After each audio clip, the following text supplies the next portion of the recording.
اینک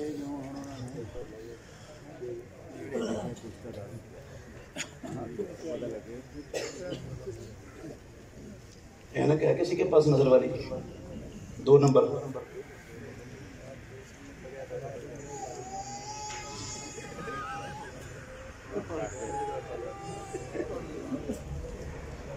یہ بھائی نے لکھا ہے کچھ لوگ کہتے ہیں اہل حدیث محمد صلی اللہ علیہ وسلم کو بڑے بھائی جتنا سمجھتے ہیں۔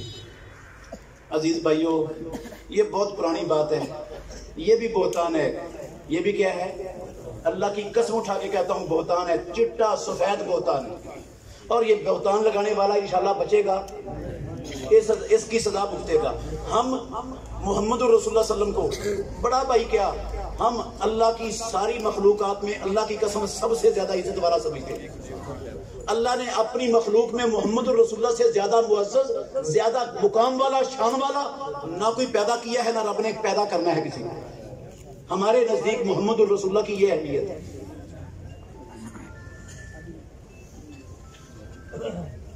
علماء کرام کا احترام کتنا ضروری ہے۔ گھر میں داخل ہونے اور نکلنے کی دعا ضعیف ہے۔ جی عزیز بھائیو، یہ جو دعائیں ہیں نا، بسم اللہ توکلت علی اللہ لا حول ولا قوت الا باللہ، بسم اللہ ولجنا و بسم اللہ خرجنا و علی ربنا توکلنا۔ السلام علیکم۔ آپ بیٹھے بھی آپ کے لیے کھانا بنایا ہے، وہ آپ نے کھانا بیٹھے 10 منٹ صرف، اتنی دیر انتظار کیا 10 منٹ صرف ہے۔ یہ تھوڑے سے سوالات ہیں، مختصر کا جواب ہوگا، بیٹھے آپ، مختصر انشاءاللہ جواب ہوگا۔ یہ احادیث کی سندیں تو ضعیف ہیں، ان کی سندیں ثابت نہیں ہیں دونوں کی۔ ویسے اگر آپ ان کو غیر مسنون سمجھ کر پڑھ لیتے ہیں تو لفظ اچھے ہیں، گناہ کوئی نہیں ہے، حرج کوئی نہیں ہے۔ اتنی بات صحیح حدیث سے ثابت ہے، رسول اللہ صلی اللہ علیہ وسلم نے فرمایا جب بندہ گھر میں آتا ہے، اللہ کا نام لے کے گھر میں داخل ہوتا ہے نا، شیطان کہتا ہے اللہ مبیت لکم ولا طعام، اس گھر میں نہ سونے کی جگہ ہے تمہارے لیے اور نہ کھانا ہے تمہارے لیے۔ اور اگر اللہ کا نام لیے بغیر گھر میں داخل ہو جاتا ہے تو پھر شیطان کہتا ہے جگہ بھی مل گئی کھانے کی اور سونے کی جگہ بھی مل گئی، آ جاؤ۔ تو اللہ کا نام لے کر گھر میں جانا چاہیے، اللہ کا نام لے کر نکلنا چاہیے، اور ان دعاؤں میں بھی اللہ کے نام ہے، ثابت نہیں ہے، غیر مسنون سمجھ کے آپ یہ دعائیں پڑھ سکتے ہیں۔ کیا سگریٹ پینا اور بیچنا جائز ہے؟ نہیں بھائی، نہ سگریٹ پینا جائز ہے، نہ سگریٹ کی خرید و فروخت جائز ہے۔ اس کی دلیل ایک ہی دیتا ہوں کیونکہ مختصر بات کروں گا انشاءاللہ۔ یہ بال اتفاق گندی اور خبیث چیز ہے، سگریٹ اور تمباکو بال اتفاق گندی اور خبیث چیز ہے۔ کس کا اتفاق ہے؟ ساری دنیا کے مسلمانوں کا بھی، کافروں کا بھی۔ ہر پیکٹ پر لکھا ہوا ہے خبردار تمباکو نوشی صحت کے لیے مضر ہے، ایسا ہی ہے نا؟ یہ خبیث ہونے کی دلیل ہے۔ اور قرآن میں اللہ نے کہا یحل لہم الطیبات و یحرم علیہم الخبائث، میرا نبی ان کے لیے پاکیزہ چیزوں کو حلال کرتا ہے، خبیث چیزوں کو یہ بالاتفاق خبیث ہے، تو اللہ کے نبی اس کو حرام کرنے کے لیے ہیں، یہ حرام ہے، صرف مکروہ نہیں ہے۔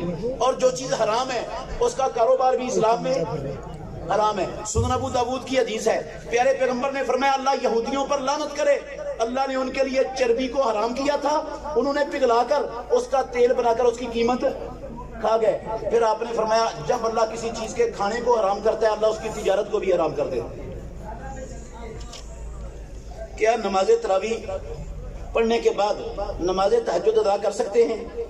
جی ہاں بھائی، یہ رسول اللہ صلی اللہ علیہ وسلم نے پوری نبوی زندگی تہجد، تراویح، وتر، قیام اللیل، صلاۃ اللیل ایک ہی نماز کے طور پر پڑھا ہے۔ اللہ کے نبی نے پوری نبوی زندگی 2 نمازیں نہیں پڑھی، یہ ایک ہی نماز کے 2 نام ہیں، یاد رکھنا، تہجد، تراویح، قیام اللیل، صلاۃ اللیل، رات کی نماز، یہ ساری ایک ہی نماز کے نام ہیں، الگ الگ نمازیں اللہ کے نبی سے ثابت نہیں ہیں۔ پیارے پیغمبر نے ساری نبوی زندگی 11 یا 13 رکعتوں سے زیادہ کبھی زندگی میں ایک دن بھی نہیں پڑھی، ثابت نہیں ہے رسول اللہ صلی اللہ علیہ وسلم سے۔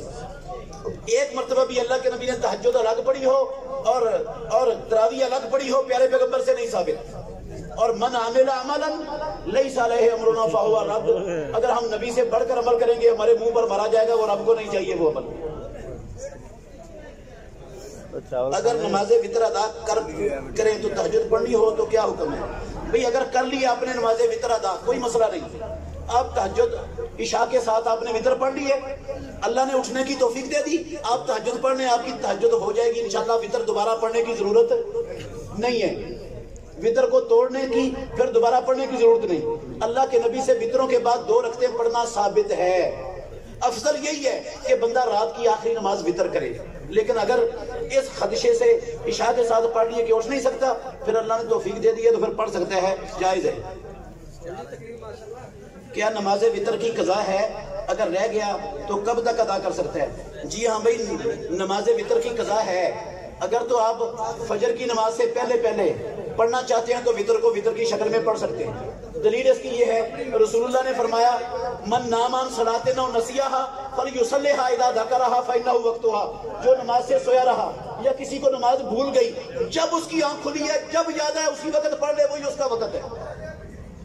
اور اگر آپ نے سورج نکلنے کے بعد پڑھنے ہیں وطر، تو پھر وطر کو وطر کی شکل میں نہیں پڑھنا، پھر ان کو جفت بنا لینا ہے. رسول اللہ صلی اللہ علیہ وسلم کی اگر وطر رہ جاتے پھر رات کی نماز، تو آپ صبح کو 11 کی بجائے 12 رکعتیں پڑھتے تھے. سورج نکلنے کے بعد پھر 11 نہیں پڑھتے تھے.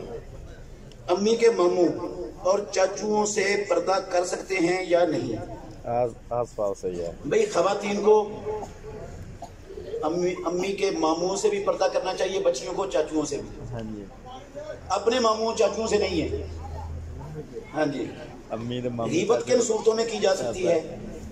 بھئی کچھ صورتیں ہیں غیبت کی، کچھ صورتیں ہیں جائز غیبت کی جن میں غیبت کرنی جائز ہے. ایک بندہ آپ کے پاس آتا ہے، غور سے سننا، میں ایک دو صورتیں بتاتا ہوں آپ کو. جائز غیبت کی صورتیں کیا ہے جس کی اسلام نے اجازت دی ہے؟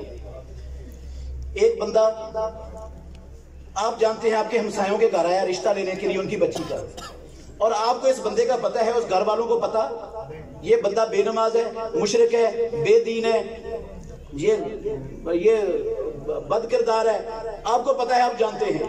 وہ رشتہ لینے آیا ہے شریف بچی کا، تو آپ پر فرض ہے آپ ان گھر والوں کو بتائیں کہ یہ بندہ ان صفات کا حامل ہے، بچی دے کر اپنی بچی کی زندگی خراب نہ کریں. اگر آپ نہیں نہ یہ بتاتے تو آپ بھی مجرم ہیں ساتھ. اس طرح کی غیبت جس میں لوگوں کی ذلت مقصود نہ ہو، لوگوں کا بھلا ہو، دوسروں کو نقصان سے بچانا مقصود ہو، ایسی بات کرنے کی اسلام نے اجازت دی ہے. کیا موبائل سے تصویر بنا سکتے ہیں؟ عزیز بھائیو، موبائل سے یا کیمرے سے یا ہاتھ سے کسی بھی چیز سے بغیر مجبوری کے تصویر بنانا حلال نہیں ہے، کبیرہ گناہ ہے. کیا ہے؟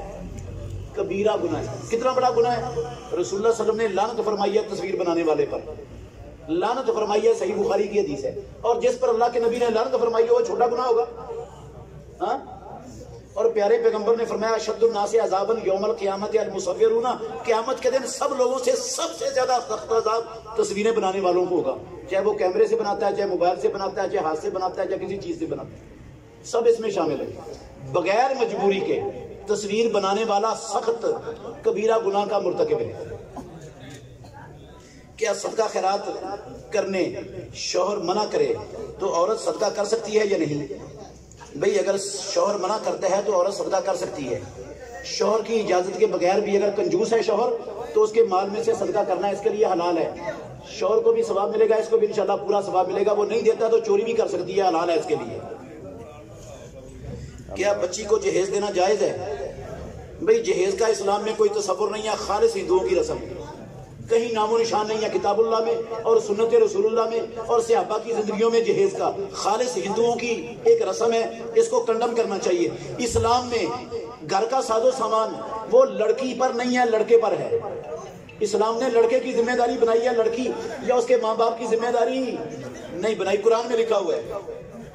کیا قبر کے اوپر اس نیت سے پھول ڈالنا یا درخت وغیرہ لگانا کہ عذاب میں تخفیف ہو جائے جائز ہے؟ حرام ہے، بدعت ہے. اس لیے بدعت ہے کہ رسول اللہ صلی اللہ علیہ وسلم نے جو ٹر ٹہنی گاڑی تھی، آپ کو اللہ کی طرف سے حکم تھا، آپ کو وحی کر کے یہ بتایا گیا تھا کہ یہ کام کرو، ان کو عذاب ہو رہا ہے. اگر آپ کو بھی اللہ وحی کر کے بتا دے کہ ان کو عذاب ہو رہا ہے اور آپ یہاں یہ کرو تو پھر آپ بھی کر دیں. آ جائے گی وحی آپ پر؟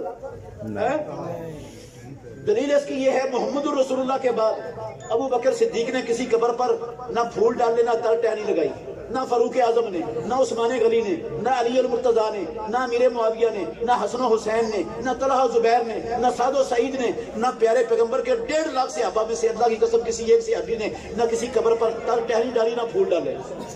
یہ پھول ڈالنا یہ ہندو عیسائیوں کا طریقہ ہے، عیسائیوں کا. کن کا طریقہ ہے؟ عیسائیوں کا. مسلمانوں کا یہ کام نہیں ہے. اگر کوئی عورت اپنے بچے کو جب بھی دودھ پلائے اور وضو کرے تو ایسا کرنا بدعت ہے؟ نہیں بھائی، بہت اچھی بات ہے. ہر وقت بندہ وضو میں رہے تو یہ اچھا عمل ہے. ہر وقت وضو میں رہے تو اچھا عمل ہے. جو ہر وقت نہیں رہ سکتا، جتنے وقت رہ سکتا ہے انشاءاللہ اچھا عمل ہے وضو میں رہنا. بدعت نہیں ہے یہ. کیا قیامت اور قبر کے عذاب کے بارے میں گہرا مطالعہ کرنا چاہیے یا نہیں؟ بھئی قبر کے عذاب کے بارے میں یہ عقیدہ رکھنا فرض ہے کہ قبر کا عذاب ہونا ہے کافروں کو، بے ایمانوں کو، منافقوں کو. قبر کا عذاب حق ہے، سچ ہے، ہونا ہے. یہ عقیدہ رکھنا مسلمان پر فرض ہے.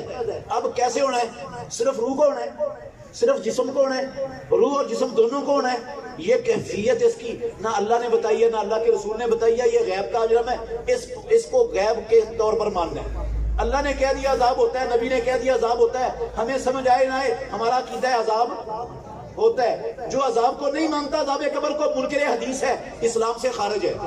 منکر حدیث ہے، اسلام سے خارج ہے. اگر کسی عورت کا شوہر اسے شرعی پردہ نہ کرنے دے تو عورت کے لیے کیا حکم ہے؟ عورت شرعی پردہ کرے، خاوند کی بات ماننا یہ والی عورت پر فرض نہیں ہے، کیونکہ رسول اللہ صلی اللہ علیہ وسلم نے فرمایا لا طاعت لمخلوق فی معصیت الخالق. پیدا کرنے والے کی نافرمانی میں مخلوق میں سے کسی کی اطاعت نہیں ہے، نہ ماں کی، نہ باپ کی، نہ خامد کی، نہ کسی اور کی.